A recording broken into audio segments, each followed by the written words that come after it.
What's up, guys? It's good to see y'all. My name is Joel. If we have not met, I get to serve as the community pastor here on staff at Vista. Several of you have had a chance to meet. I think maybe this is my third time to preach at the table. I've been here with my family on staff about a year and a half, and so a lot of things are still new, still figuring things out, still meeting people. So if I haven't gotten a chance to meet you, I would love to do so sometime soon. Hopefully you have a Bible or a phone. We're going to read some. It'll be on the screen as well, but we're going to be in the book of Daniel tonight. Before we dive into that, I wanted to say a quick word. One of the things that I do in my role as community pastor is I oversee our men's ministry. Maybe I've seen a couple of you guys here and there at men's events or men's breakfast, but we're having one of our biggest men's event coming up April 26th and 27th. That's a Friday night and a Saturday morning. It's our annual men's conference. And there's a gentleman coming that we're very fortunate to be able to have come. His name is John Tyson. I think we have a picture of him on the screen. He's from Australia, but he's been in America longer than Australia, but he does have a thick Australian accent. So that might be a reason in itself for you to come and to hear a preacher preach with an Australian accent, which is, I have to say, awesome. But John, I'm growing more and more familiar with John, but my wife and I went to a conference in Nashville in October of last year, and John was one of the speakers there. It's called The Art of Teaching. It's put on by John Mark Comer. Anybody know John Mark Comer? So he's one of the guys.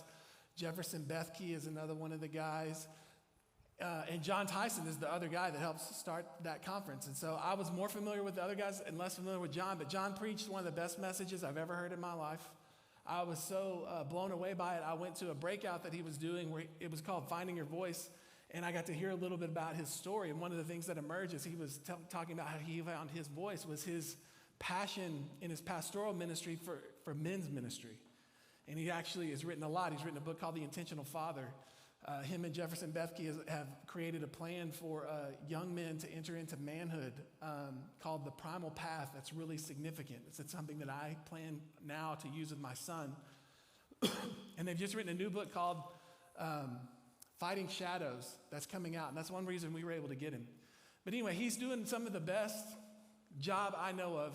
I don't know if everybody in this room knows it, but there's a problem with men in America, a big problem.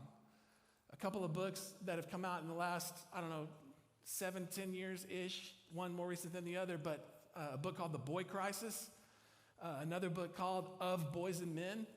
Both of those are written by people who politically identify as more left-leaning, liberal-type people. In fact, The Boy Crisis was written by the dude who was in charge of women's initiative in the Obama administration. He wrote a book about the boy crisis because there's a big problem with men in our society. And there's a reason that this phrase toxic masculinity exists. It's unfortunately become kind of an all-encompassing word, but that word exists for a reason because there's some expressions of masculinity that have been extremely hurtful and are very unhelpful in society. And that's a problem that many people have had to deal with over a long period of time. But there's also a current problem going on because toxic masculinity has become such an all-encompassing thing that actually all masculinity is being labeled as toxic and men are being felt like they have to repress their masculinity. That's also a big problem. God created men and women, male and female. Masculinity is not inherently toxic. Masculinity is meant to be good and beautiful as God created it. And so John is doing some of the best job I know of speaking against toxic forms of masculinity, but also encouraging men not to repress their masculinity because your masculinity is a gift from God for the world. And so if you repress it, this world is not going to be as good and beautiful as it could be. And so, dude, if any of that is hitting you, speaking to you, you need to come hear this guy speak. If money is an issue, please let me know. We'll get you into the room. Everybody that registers for this conference will get a copy of his new book. And so if you just want to come Friday night and hear him, it's $20. But if that's an issue, let me know. I'll take care of it for you because I want you to be there and you'll get a copy of his book. So men's conference. We good? I think you guys have been talking about children's stories from the Bible, not just generic children's stories. Am I right about that? Hopefully I'm right because I planned one of those tonight to talk about. What did y'all talk about last time? Jonah. Gold star for you. So Sid just gave me any children's story to talk about. I have a couple of children, so I'm very familiar with children's stories from the Bible. And actually during Advent, my wife and I, we use the Jesus Storybook Bible, and we read all these Old Testament Advent specific stories that lead up to the birth of Jesus. with our kids every year. My wife actually handmade, it's amazing, these ornaments for both my kids. They're all in little bags, and there's one for each day. And so at the end of the story, they get to open up a little ornament that talks about the story. One of those stories is the story I'm going to talk to you about tonight that I just read during Advent. But actually, I've never preached from this book or on this story. You want to know what it is? Daniel and the lion's den. Yes? I've never preached in my whole life. I've been preaching for like 20 or 25 years. I've actually never preached from Daniel as a book, and it's very complicated, I have to tell you. This story, not so much, but overall, it's a pretty interesting book. So I'm glad I'm not doing like a whole series on Daniel, or I might be locked up for a few years trying to figure it all out. But Daniel and the lion's den. Believe it or not, I have some personal experience with lion's dens. I can see Thomas is skeptical. Yeah, you doubt. Well, look at this, Thomas. Yeah, that was me. Sydney actually said I looked way different in that picture. That was, by the way, like 20 years ago. My wife and I will be married 20 years. That's Carrie, my wife. This May, actually, in a couple months, be our 20th anniversary. And that was probably a little bit after we were married. So it's 20 years ago-ish. I felt like that comment was kind of ageist, if I'm being honest. And I'm thinking about reporting Sydney to HR. So I might be back next month if Sydney's not here.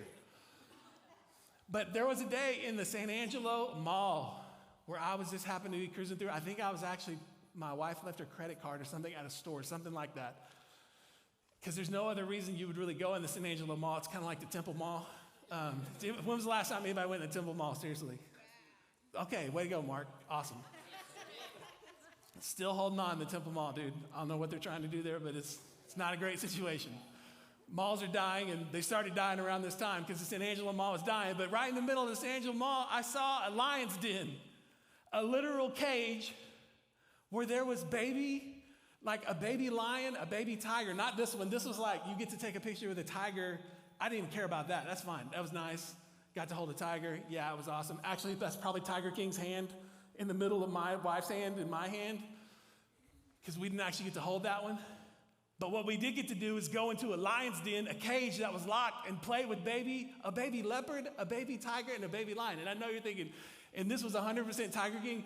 Nobody knew who the Tiger King was in like 2005, so don't judge me. I swear, even now I do know who the Tiger King is. I would still do it again, and I don't even care what you think about it. It was awesome. So lion's dens can be great. Let's talk about this lion's den. And I might come back to that story at the end.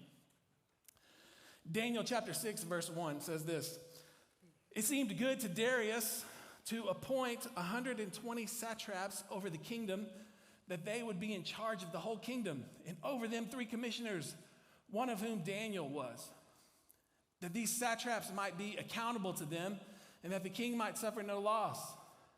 Then this Daniel began distinguishing himself among the commissioners and satraps because he possessed an extraordinary spirit, and the king planned to appoint him over the entire kingdom. Then the commissioners and the satraps began trying to find a ground for accusation against Daniel in regard to the government affairs. But they could find no ground of accusation or evidence of corruption, inasmuch he was faithful. Everybody say he was faithful. Faithful. And no negligence or corruption was to be found in him. Then these men said, we will not find any ground of accusation against Daniel unless we find it against him with regard to the law of his God. Then these commissioners and satraps came by agreement to the king and spoke to him as follows. King Darius, live forever. All the commissioners of the kingdom and the prefects and the satraps, the high officials and the governors have consulted together that the king should establish a statute and enforce an injunction that anyone who makes a petition to God or man besides you, O king, for 30 days shall be cast into the lion's den. How many guys have heard this story before? Daniel in the lion's den.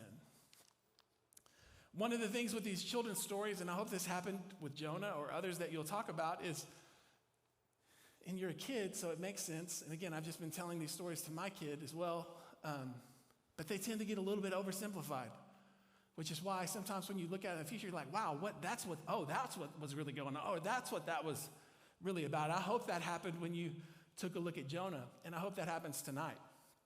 A few things I wanted to draw your attention to or invite you into as we think about the story of Daniel. Number one is you can't understand this story about Daniel unless you understand the exile of the Hebrew people.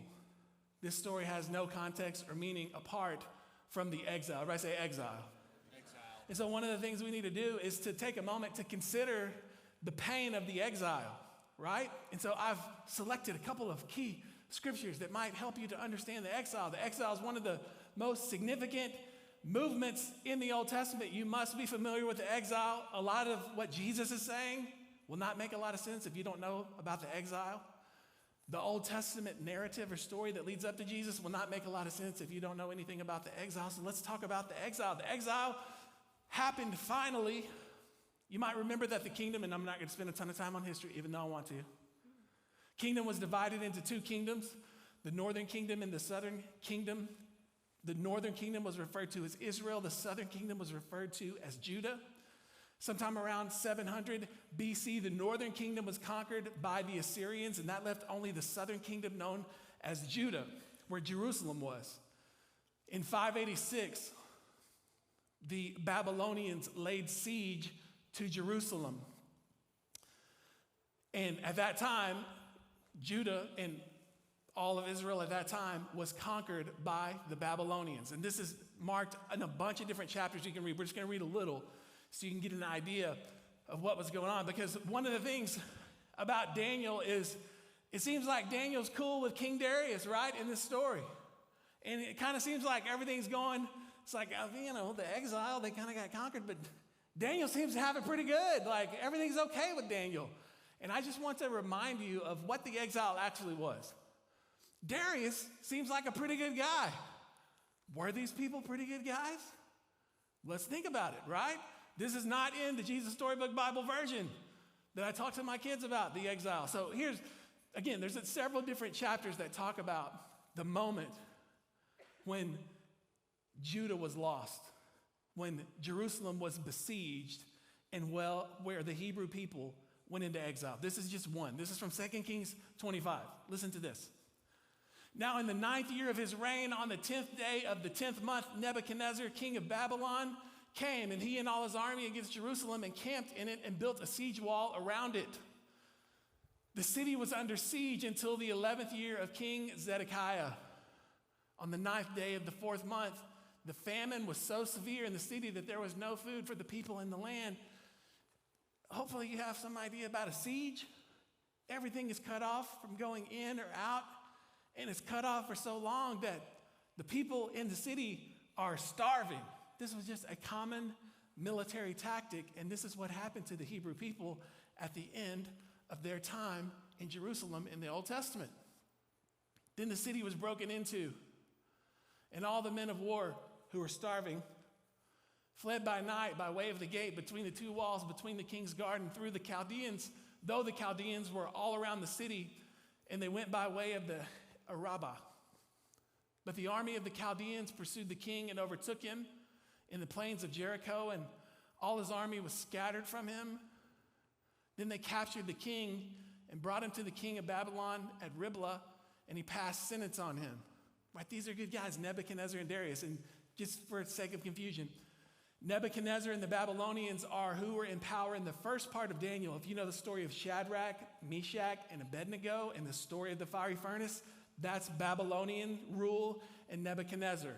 In the story of Daniel, Darius is the king of the Medo-Persians, right? And so we've had a change. But these are not like nice people. These are not your friends or your pals. Here's what Nebuchadnezzar did to the king of Israel. They slaughtered the sons. This is rated R material, by the way. If you have any kind of imagination, imagine having your kids brought in front of you and slaughtered. And then after you watch that, they put out your eyes. They put out the eyes of Zedekiah and bound him with bronze fetters and brought him to Babylon.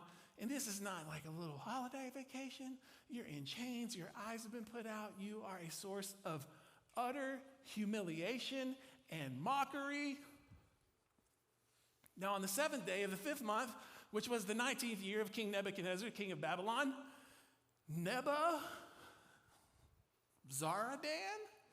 the captain of the guard, let's go with that, right? Sound right? A servant of the king of Babylon came to Jerusalem. He burned the house of the Lord. This is the temple. He burned the house of the Lord, the king's house, all the houses of Jerusalem, even every great house he burned with fire. They burned down everything, houses and the temple.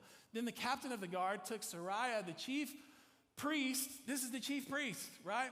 Leader of the worship in the temple. They took the chief priest and Zephaniah, the second priest, with 3 officers of the temple. From the city, he took one official who was the overseer of the men of war and 5 of the king's advisors. This is like all cabinet type people, religious leaders, political leaders, the leaders of Israel. They found them in the city, the scribe of the captain of the army who mustered the people of the land, and 60 men of the people of the land who were found in the city. Nebuzaradan, captain of the guard, took them and brought them to the king of Babylon at Riblah. And guess what happened to them? Then the king of Babylon struck them down and put them to death in Riblah in the land of Hamath. So Judah was led away into exile from its land. So a bunch of people got killed after they had been starved in very horrific ways. And the people that were left, like Daniel, Shadrach, Meshach, and Abednego, a few others, were led away to exile, not to have some rich, awesome existence, but to be slaves in someone else's kingdom away from their home. You need to consider, if you're going to understand the story of Daniel, the pain of the exile for the Hebrew people. This story makes no sense apart from that pain. Can you handle a little more pain? Psalm 137. By the rivers of Babylon, there we sat down and we wept. When we remembered, right, they remembered Jerusalem and all of its glory and all the plans that God had for them, that all went away when most of their people were killed and slaughtered after they had been starved, and the rest of them became slaves. They sat by the rivers in Babylon, which was not their home, and they just thought about their home, and they wept. Upon the willows in the midst of it, we hung our harps. For there our captors demanded of us songs, and our tormentors mirth, saying, sing us one of the songs of Babylon. These songs we are singing tonight that are so awesome and beautiful, imagine being enslaved in a foreign land, losing almost everyone you know, being radically oppressed, and your oppressor says, hey, why don't you sing one of those worship songs from the table for us? We'd like to hear one of those songs. Why don't you make some mirth and pretend like this is a worship service? The pain of the exile. Yes? You understanding like what's going on in Daniel? How can we sing the Lord's song in a foreign land? Good question. That's actually, I didn't think about this. I should have made this a point. How can you sing the Lord's song in a foreign land? That's a great question. We're going to answer that question tonight. Daniel's going to answer that question. If I forget you, O Jerusalem, may my right hand forget her skill. May my tongue cling to the roof of my mouth if I do not remember you, if I do not exalt Jerusalem above my chief joy. And then listen to this. This right here, this is something, this psalm, and especially these last 2 verses, this is something in the Psalms called an imprecatory psalm. Everybody say imprecatory. This is when your situation is so bad and someone's done something so bad to you that the only thing you know how to do in your anger and your pain is pronounce a curse upon someone else. This is not most of the Psalms.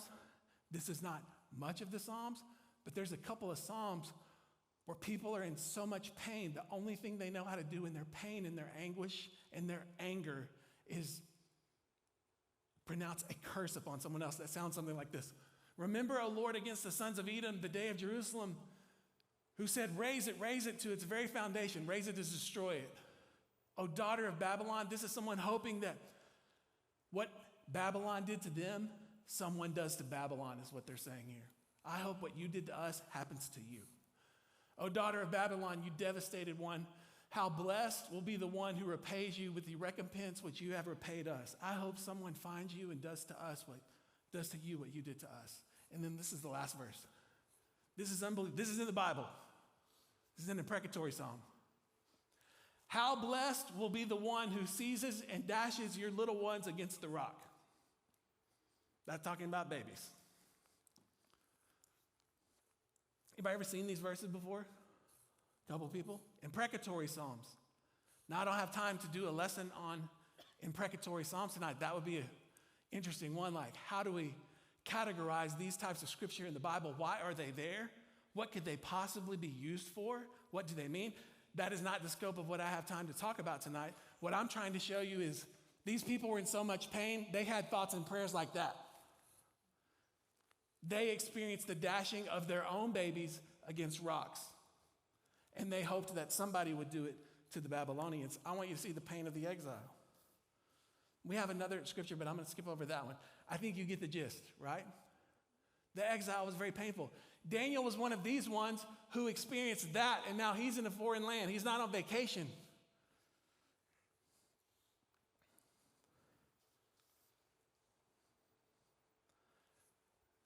I wonder if anyone in this room has experienced, hopefully nothing even remotely close to that kind of pain, but I wonder if anyone in this room has experienced a season or might currently be in a season of suffering, of pain, of despair, where you find yourself in a place where you never thought you would be. That's the exile. The people that survived the exile are in a place they literally never could have imagined that they would be. And now they're asking themselves the question that we just saw, which I didn't even catch, but it's a great question. How can we sing the songs of the Lord in a foreign land? That's a great question. Let's try to answer it. I want to go back to verses 2 through 4 really quick. The King Darius set over the people, or over these satraps, 3 commissioners, one of whom was Daniel in verse 2. That these satraps might be accountable to them and that the king might not suffer loss. Then this Daniel began distinguishing himself, even one who had been traumatized with the kind of trauma that we just read about. This person didn't fold it up. This person didn't give up. This person didn't jump in the river. This person distinguished himself in the foreign land. It said he had an extraordinary spirit in verse 3, and therefore the king planned to appoint him over the entire kingdom. And again, you think, oh, well, that's because Daniel's got it easy, right? Him and King Darius are friends. Darius, I don't think loves Daniel. Maybe some people make an argument. One of the things that was interesting, I looked at a bunch of different translations of the scripture that I have, and you might have one before that. All these texts have a heading. The heading in this particular translation of the scripture, which is New American Standard, it says Daniel serves Darius. Other times the heading says Daniel in the lion's den. Or another time it says the plot against Daniel or something. But I like that this one says Daniel serves Darius. Daniel is a slave. Whatever position he has nothing to do with friendship with Daniel. It has to do with how can he advance the interests of the Medo-Persians and King Darius. He's using Daniel, right? That's what I think about this. This is not like some happy story with Daniel and Darius. They're such best friends. Daniel's a slave in a foreign land. He's only useful to the extent that he can make Darius more famous, more wealthy. This is not where Daniel is supposed to be. This is not what God intended for his people. Oppression and slavery in a foreign land. So the second thing, the first thing was right. I wanted you, and I think we did a good job, hopefully. Maybe too good, unfortunately. I wanted you to consider the pain of the exile. Everybody feel like they have some idea a little bit? We could go way harder on that. I chose to cut that off a little bit. But you can't understand the story of Daniel unless you understand the pain of the exile. The other thing I wanted you to do was, I want you to have some imagination tonight that it is possible for you to experience prosperity in the midst of pain. That doesn't come naturally. That doesn't come normally. That requires some sanctified kind of imagination, some power from the Holy Spirit to imagine an ability to live, to be able to sing a song about the Lord in a place you were never intended to be, that is so harmful and so painful. How can you do that? Daniel was able to do that. He had an extraordinary spirit. He was faithful. Another thing someone might say, well, of course Daniel could do that, distinguish himself, or of course he can sing a worship song about Jerusalem in a foreign land. Daniel's at the top. He's not suffering. He's up at the top. Dude, if you're at the top, you have more to lose. If you think about it from that perspective, Daniel basically, if you know this story, gives all of that up so that he can be faithful to the Lord. Daniel's name, anybody know the meaning of Daniel's name? God is judge. Daniel didn't think Darius was his final arbiter. We talked about the King of Kings and the Lord of Lords. We just sang about that.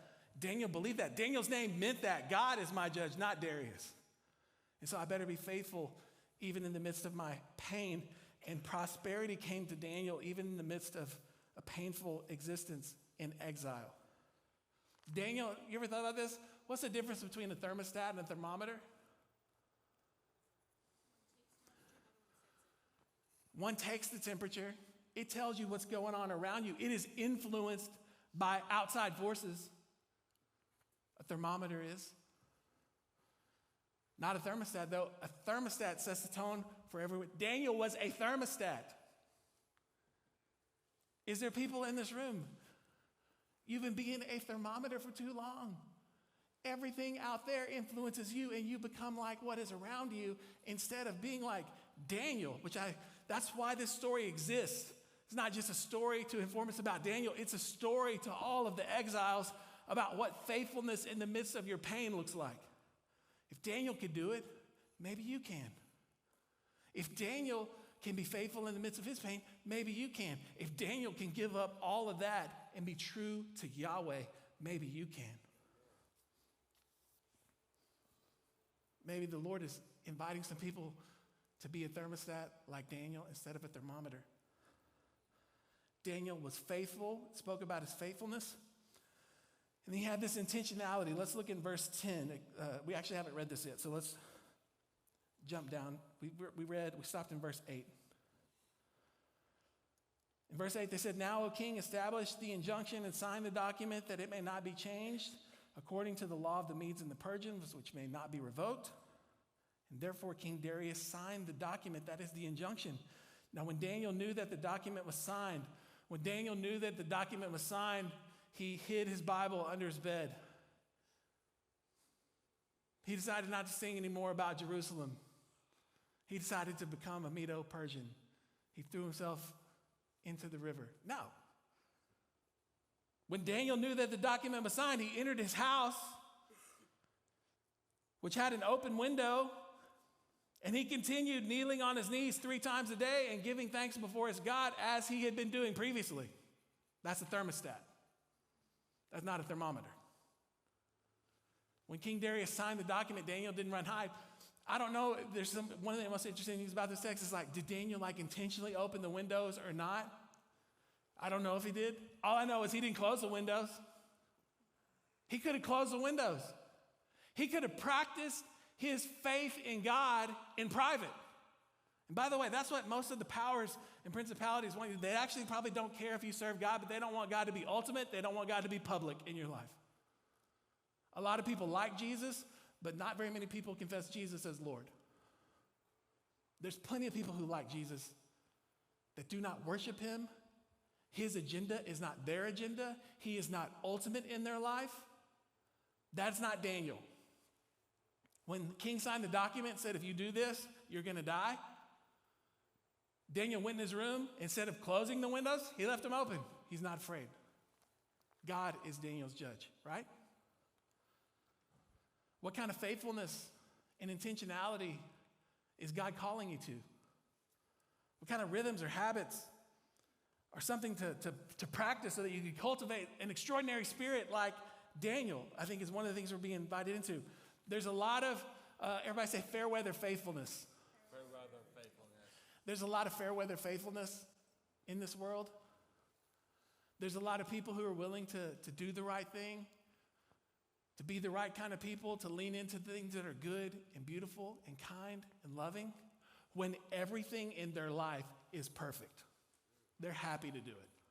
Fair weather faithfulness. I wasn't even planning to include this tonight, but it came into my mind the last time I was thinking through this text, and I remembered one of my favorite people in history is a pastor and a preacher named John Bunyan. Anybody ever heard of John Bunyan?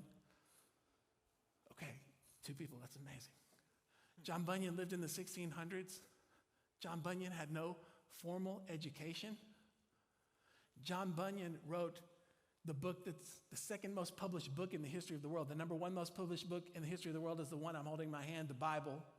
The second most published book in the history of the world is called Pilgrim's Progress, which was written by someone who had no formal education, John Bunyan, a pastor and a preacher. And he wrote it to help people be discipled in their walk with Christ. That's why Pilgrim's Progress exists. It's like his pastoral kindness and his pastoral care for his people. He wrote Pilgrim's Progress from prison, and he wanted to guide them on their journey and their walk with Christ, and to talk to them about things to watch out for as they walked with Christ. He preached a sermon. On my shelf, I have all the works of John Bunyan. I haven't read them all, but I've read a lot of them because I love John Bunyan. And one of his sermons is called Seasonable Counsel. It's a sermon about how we face suffering. And I love the metaphor that he uses, and where I got this idea of like fair weather faithfulness. And here's what John Bunyan says. I think we have this quote.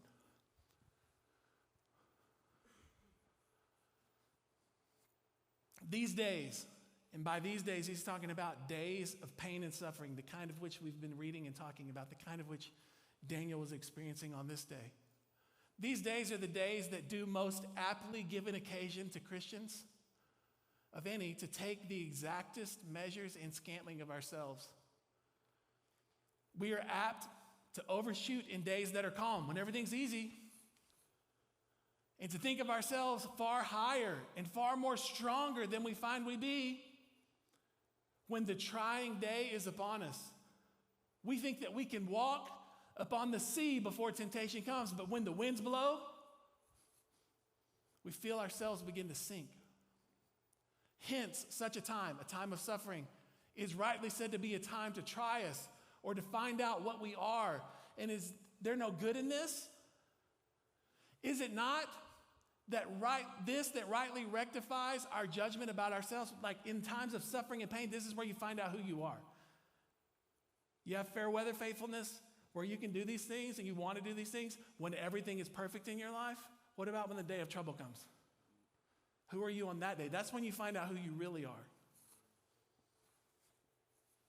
He says these days rectifies our judgment, days of suffering about ourselves. That makes us know ourselves, and that tends to cut off, these days of suffering, cut off the this is an uneducated man saying these words, superfluous sprigs of pride and self-conceitedness, wherewith we are subject to be overcome. Is not such a day the day that bends us, humbleth us, and makes us bow before God for our faults committed in our prosperity? We should be overgrown with flesh if we had not our seasonable winters. This is my favorite part. This is the part that I was thinking about today. We should be overgrown with flesh if we had not our seasonable winters. And then here's what he says. It is said that in some countries trees will grow, but will bear no fruit because there is no winter there.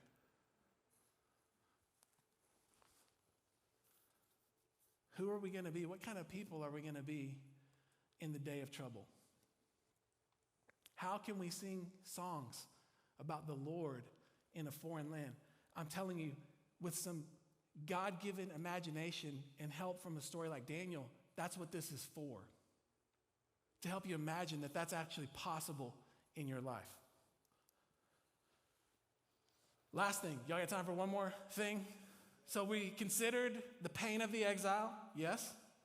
We imagine that it's possible to prosper in the midst of pain, right? These are things that Daniel shows us. And then here's the last thing, and we'll read verses 18 through 24. Actually, let's keep going where we were so we can finish this story. Verse 11. Then these men came by agreement and found Daniel making petition and supplication before his God. No surprise there. Daniel previously did that. He didn't stop doing it because of them. Verse 12. Then they approached and spoke before the king about the king's injunction. Did you not sign an injunction that any man who makes a petition to God or any man besides you, O king, for 30 days must be cast into the lion's den? Again, Darius is not a good person. He kills his enemies by throwing them to a pit with hungry lions. This is not your pal or your chum. The statement is true according to the law of the Medes or Persians, which may not be revoked. Then they answered and spoke before the king, Daniel, who is one of the exiles from Judah. They're reminding him, this is not one of us. This guy's an outsider. He's a slave. He pays no attention to you, O king, or to the injunction which you signed, but he keeps making his petition 3 times a day. Then as soon as the king heard this statement, he was deeply distressed and set his mind on delivering Daniel even until sunset. He kept exerting himself to rescue him. Again, is that because he's Daniel's friend? I don't know. Maybe you could argue it. Maybe his self-interest is his own kingdom and having it run well. Who knows? I'm inclined to think Darius was not a good person. Verse 15, then these men came by agreement to the king and said to the king, recognize, O king, that it is the law of the Medes and Persians that no injunction or statute which the king establishes may be changed. Then this good person Darius gave orders, and Daniel was brought in. If he's a good person and this was his friend, why would he do that? He gave orders, and he cast Daniel into the lion's den. The king said to Daniel, your God whom you constantly serve will himself deliver you. A stone was brought in. This might sound familiar, this week in particular. A stone was brought and laid over the mouth of the den, and the king sealed it with his own signet ring, with the signet rings of his nobles, so that nothing would be changed in regard to Daniel. Then the king went off to his palace and spent the night fasting. And this is not like Hebrew religious fasting. This is maybe like anxiety fasting.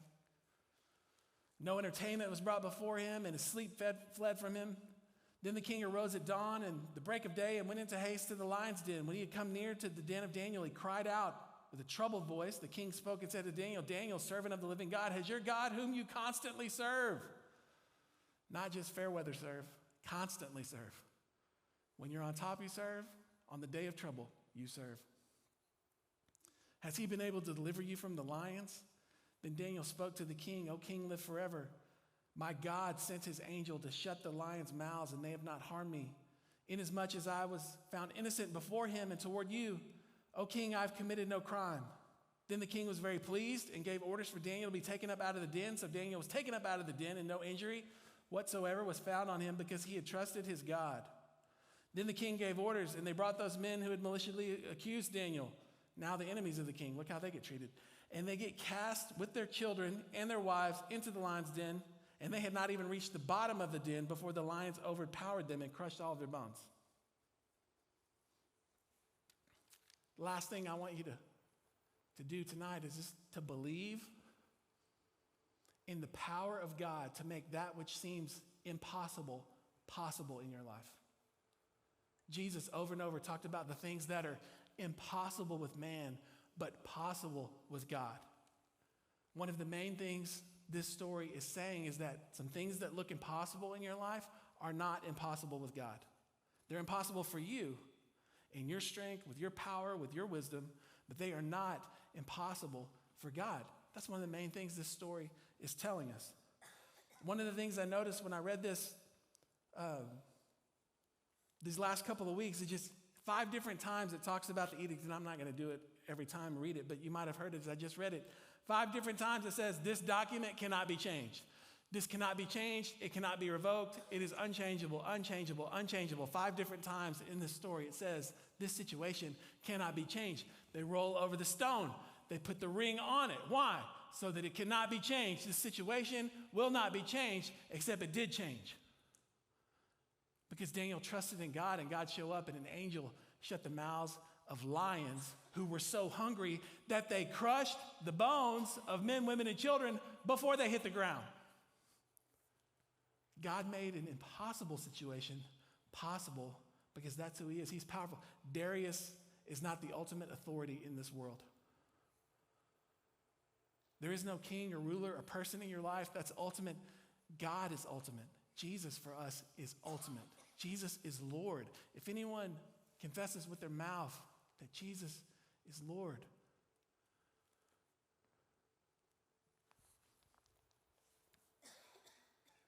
This is a story about God's power over death. Instead of dying before he hit the ground, God saved Daniel from death. That's what this week is about, Easter week. The power of God over death. The thing that's most ultimate in this universe is not any political party or ruler or any voice in your life, any person in your life. It is God. And he's inviting you to trust that for the things that seem impossible to you. The last thing I'll say, so that you can talk about a few questions tonight, is I have one more picture. This is from the Jesus Storybook Bible that I read to my kids. I love this picture. The reason I took that picture with that baby lion and I went into my own personal lion's den 20 years ago, anything with like animals and people being friends. You might already know this about me because I talk about animals, I think, actually every sermon. I love it, dude. I love it. A video about a lion in Africa that was trained by some dudes and released into the wild. 20 years later, they come and see him. The lion gives them a hug. Like, I cannot get enough of it. There's some dude on Instagram. His whole Instagram is taking pictures, like up-close pictures with animals. I love it. Especially wild animals like lions or things that should kill you. These moments where somehow people are being friends with them. I'm just like, oh my gosh, please, God, I want to do it. I want to pet a rhinoceros. If anybody has an inroad to that, you can fulfill my greatest dream. These stories, it's about God's power over death. That's what this is saying. But it's also, and I talked about this last time I was here, about how the sin of humanity through creation into chaos and all the things that were cooperating in the garden with Adam and Eve suddenly became hostile to them outside the garden. You guys remember that? I talked about that. I actually talked about that again. I repurposed that same message on Ash Wednesday. I don't know if anybody noticed. I used different points, but it was the same message. Sorry.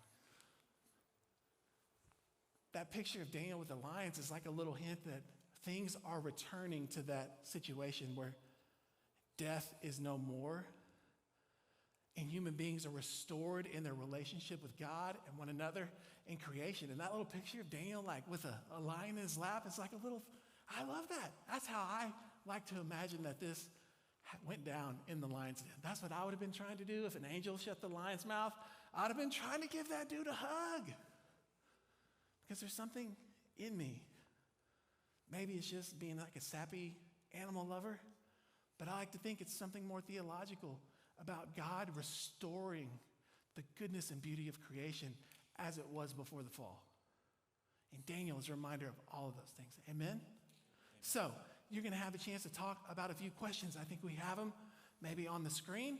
And I hope you guys have a great discussion. Can I pray for you and speak some words of blessing over you before you have your discussion? Absolutely. Let's do it. Father, thank you for tonight, and thank you for this story.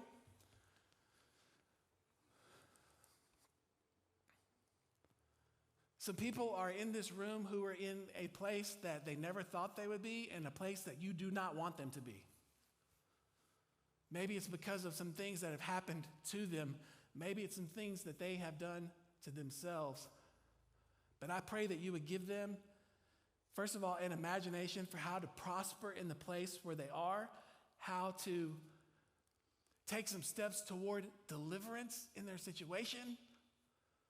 Things that they're thinking right now, oh, sure, Joel, yeah, I know that things are possible with God, but not this. I pray that you would change their situation by your mighty power, your mighty hand, your outstretched arm. Would you act and intervene on their behalf in undeniable ways? And would you do things that seem impossible in their life?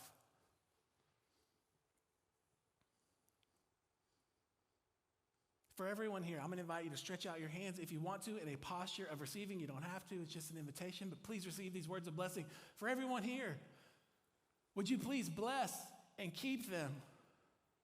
Would you please cause your face to shine upon them and be gracious to them? Would you lift up your countenance upon them and give them peace? Amen. I hope you all have a great discussion.